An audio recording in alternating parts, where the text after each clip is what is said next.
কিন্তু বোন যেটি প্রশ্ন করলেন, গর্ভকালীন সময়ে যখন সূর্যগ্রহণ হয়, চন্দ্রগ্রহণ হয়, তখন আমাদের দেশে কিছু প্রথা প্রচলিত আছে। বিষ্ণু ইসা ইসলামের একজন দাসী ছিল, তার নাম মারিয়াতু বিনতে শামাউন আল কিপ্তিয়া। খাদিজার গর্ভে বিষ্ণু ইসা ইসলামের সব সন্তানরা এসেছে, একটা সন্তান ছাড়া, সেটা তার নাম হচ্ছে ইব্রাহিম। বিষ্ণু ইসা ইসলামের সন্তান, ছেলে সন্তান ইব্রাহিম এসেছিল মারিয়ার গর্ভে।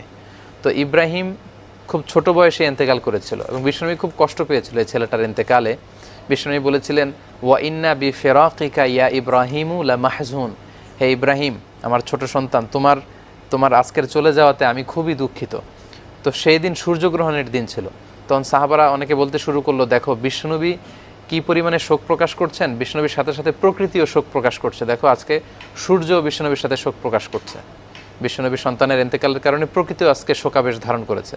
এই কথা শুনে বিষ্ণুনবী একটা সমাবেশ ডাকলেন এবং বললেন যে তোমরা কে কে এই কথাটি বলেছো, তোমরা আসলে ভুল বলেছ।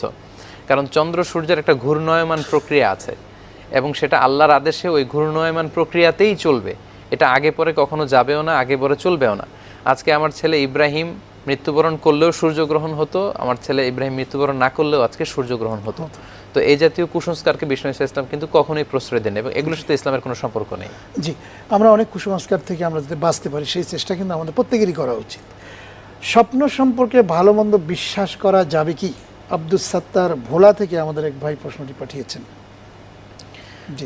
মুমিনের স্বপ্ন নবুয়তির 46 ভাগের 1 ভাগ।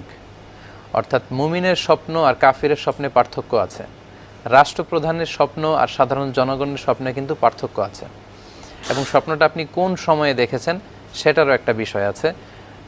নবীদের মধ্যে থেকে সবচেয়ে ভালো স্বপ্নের ব্যাখ্যা জানতেন সাইয়েদনা ইউসুফ আলাইহিস সালাম। সাহাবাদের মধ্যে সবচেয়ে ভালো ব্যাখ্যা জানতেন সাইয়েদনা আবু বকর। তাবেঈদের মধ্যে সবচেয়ে ভালো স্বপ্নের ব্যাখ্যা করতে জানতেন মুহাম্মদ ইবনু সিরিন। ওনার একটা বই আছে, বইটার নাম হচ্ছে তাবিরুল আহলাম, স্বপ্ন ব্যাখ্যা। মাওলানা মুহিউদ্দিন খান বাংলায় অনুবাদ করেছিলেন, ওনাদের প্রকাশনা থেকে বের হয়েছে যে মুহাম্মদ ইবনু সিরিনের স্বপ্ন ব্যাখ্যা। সেখানে বিভিন্ন সাইন পাওয়া যায়, হাদিসের আলোকে অল্প কিছু সাইন পাওয়া যায় যেগুলোর আলোকে আপনি বুঝতে পারবেন যে এটা দ্বারা আসলে কি ইঙ্গিত দেয়া হচ্ছে বা আমার জন্য কি ইঙ্গিত এটা বহন করে। তবে বিষ্ণু ইসলাম সবার কাছে স্বপ্নের কথা শেয়ার করতে নিষেধ করেছেন। যেন কেউ আমার কাছে স্বপ্নের কথা জানতে চাইলে আমি বলি যে আপনি স্বপ্নের বিষয়টা আমার কাছে না বলে আল্লাহর কাছে পানাহ চান। সুন্নাহ হচ্ছে স্বপ্ন দেখার পরেই পড়া খায়রাম্মা নাতালাক্কাহু ওয়া শাররাম্মা নাতাওয়াক্কাহু। এর মানে হচ্ছে আল্লাহ এই স্বপ্নের যে ভালো দিকটা আছে আমি এটা আপনার কাছে কামনা করি, এই স্বপ্নের যদি কোনো মন্দ দিক থাকে আমি সেটা থেকে আপনার কাছে পানাহ চাই। এজন্য স্বপ্নের কথা সবার কাছে শেয়ার করা ঠিক না। বিষ্ণু বলেছেন লা তাকুসুর রুইয়া ইল্লা আলা আলিম আও নাসিহ, কোনো বড় জাদ্রেল আলেম ছাড়া আর তোমার খুব কাছের শুভাকাঙ্ক্ষী ছাড়া কখনো স্বপ্ন শেয়ার করবে না। ফা ইন্না রুইয়া তাকাউ আলা মা তুআব্বার, কেননা স্বপ্নের ব্যাখ্যা তেমনই হয়ে থাকে যেমন এটার ব্যাখ্যা করা হয়। আপনি হুটহাট করে একটা ব্যাখ্যা করে দিবেন, দেখা যাবে যে ঠিকই ওই রকম হয়ে যাচ্ছে। এজন্য কখনো না জেনে স্বপ্নের ব্যাখ্যা করতে নেই, আর অপ্রয়োজনে স্বপ্নের ব্যাখ্যা বা স্বপ্নের কথা অন্যের কাছে জানতে চাইতে নেই। মুহাম্মদ ইবনে সিরিনের সময়ে 2 জন লোক একই স্বপ্ন দেখলো। একজন দেখলো যে তার ছেলের পেট অনেক বড় হয়ে গিয়েছে, আরেকজন দেখলো যে তার ছেলের পেট ফুলতে ফুলতে এত মোটা হয়ে গিয়েছে। তো একজন যে এক মূর্খ লোকের কাছে জিজ্ঞেস করলো যে আমি দেখেছি আমার ছেলের পেট তো ফুলে গিয়েছে।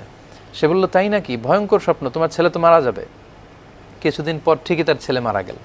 আর ওই একই স্বপ্ন দেখে ওই স্বপ্নের ব্যাখ্যা ওই লোক জানতে চাইতে এসেছিল মুহাম্মদ ইবনে সিরিনের কাছে। উনি বললেন তাই, তোমার ছেলের পেট ফুলে গিয়েছে, তোমার ছেলে তো বড় আলেম হবে।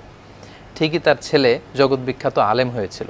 এজন্য স্বপ্নের কথাগুলো পারতপক্ষে কারো কাছে শেয়ার করা ঠিক না। তবে হ্যাঁ, হাদিসে কিছু আলামত পাওয়া যায়, যেমন আপনি যদি স্বপ্নে দেখেন যে আপনার দাঁত পড়ে গিয়েছে, এটা আপনার জন্য একটা খারাপ সাইন, দুর্ঘটনা ঘটতে পারে, মৃত্যুর আশঙ্কা আছে, কিছু সাইন পাওয়া যায়। কিন্তু দাঁত পড়লে আপনি যে মারা যাবেনই কিছুদিন পরে সুনিশ্চিতভাবে কিছু বলা যায় না।